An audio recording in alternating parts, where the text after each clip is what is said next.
Kamusta? Ako nga pala si GH Tech at ito ang unang GPU plus RAM price check na video na gagawin natin. Sa video na ito, magfo-focus tayo sa kasalukuyang presyo ng graphics card at RAM.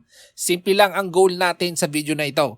Titingnan natin kung alin ang may maayos na value base sa current listings at alin ang mahirap i-recommend sa presyong nakikita ngayon. That said, ano pang iniintay natin? Let's do this. Simulan natin sa mga AMD GPUs. Ang RX 6600 ay halos wala ng brand new listings at karamihan ng makikita ay used units at mataas ang presyo. Sa ganitong sitwasyon, hindi na ito practical na option. Ang RX 7600 naman ay may stock pa pero sa kasalukuyang presyo, hindi siya competitive kumpara sa ibang choices.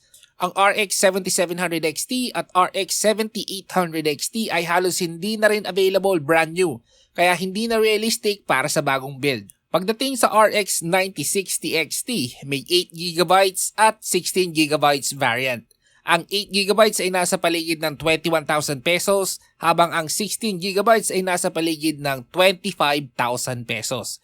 Dahil maliit lang ang pagitan ng presyo, mas may sense ang 16GB kung bibili ka rin lang. Sa ngayon, ang RX 9060 XT 16GB sa around 25,000 pesos ang isa sa mas balanced na option sa mid-range. Ito ang recommended kong GPU ngayon. Ang susunod na GPU naman natin ay ang RX 9070 XT 16GB. Usually makikita mo sa 50,000 pesos at sa presyong yan, mahirap siyang i-justify para sa karamihan ng users. Huwag kayong bibili nito. Kung gusto nyo top of the line ang GPU nyo ay maghanap ka ng RTX 5090 kasi yun lang ang GPU yung top of the line. Lahat kayo mid-range.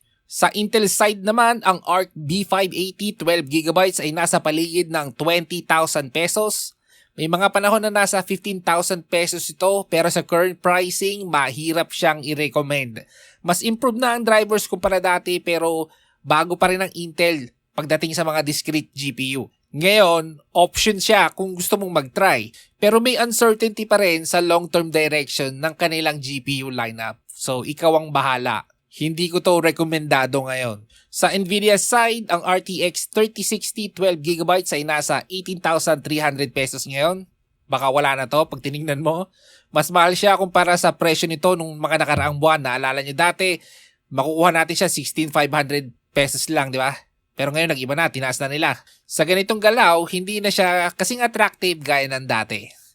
Ngayon, ang RTX 5050 8GB na single fan ay ngayon around 18,000 na. Cheapest na nakita ko. So, napakahirap na rin i-recommend nito. Ang RTX 5060 8GB na dual fan ay 25,500 pesos. Ngayon, ang hirap na rin i-recommend ito. Lalo na kung makikita mo ang presyo ng 9060 16GB, which is around 25,000 mo lang siya makukuha. So, bakit ka bibili ng 5060 8GB na 22,500? Makes no sense.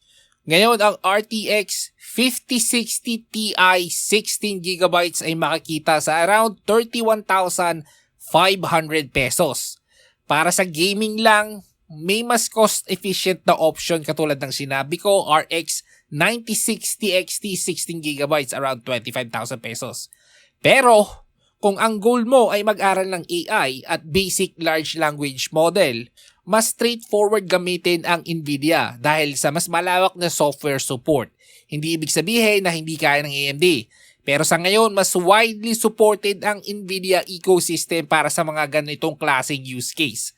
Mas madali siyang gamitin, madami kang makikita na nakasulat ng Nvidia card supported only.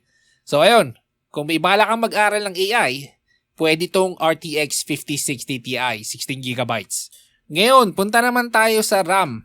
Ang DDR4 8GB ngayon sa ngayon ay ang pinakamura na nakikita ko ay 3,837 pesos. Yikes! Sobrang taas na nito kumpara dati.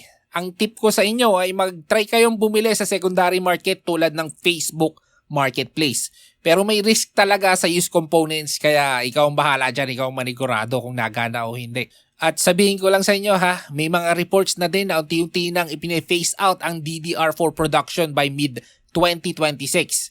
Kaya posibleng mas bumaba pa ang availability nito sa mga susunod na buwan. Punta naman tayo sa DDR5 8GB. Presyo nasa around 4,140 pesos. Halos kapareho lang ng pricing ng DDR4 8GB. Pero pagdating sa pagbibuild ng mga makabagong PC build, ito ang mas forward-looking option dahil mas makakagamit ka ng mga makabagong processor dito. At syempre, mas mabilis din ang speed ng DDR5. So ayun, kung willing kang gumastos ng ganyang kalaki sa RAM mo, gawin mo ng dalawang 16GB para total 32GB. Pwede kang mag-aral ng kaunting AI dyan. So ayan, kung meron kayong parts na gusto nyong sundan natin, comment nyo lang sa baba. Maraming salamat sa panonood. Ako ulit si GH Tech. Hanggang sa muli.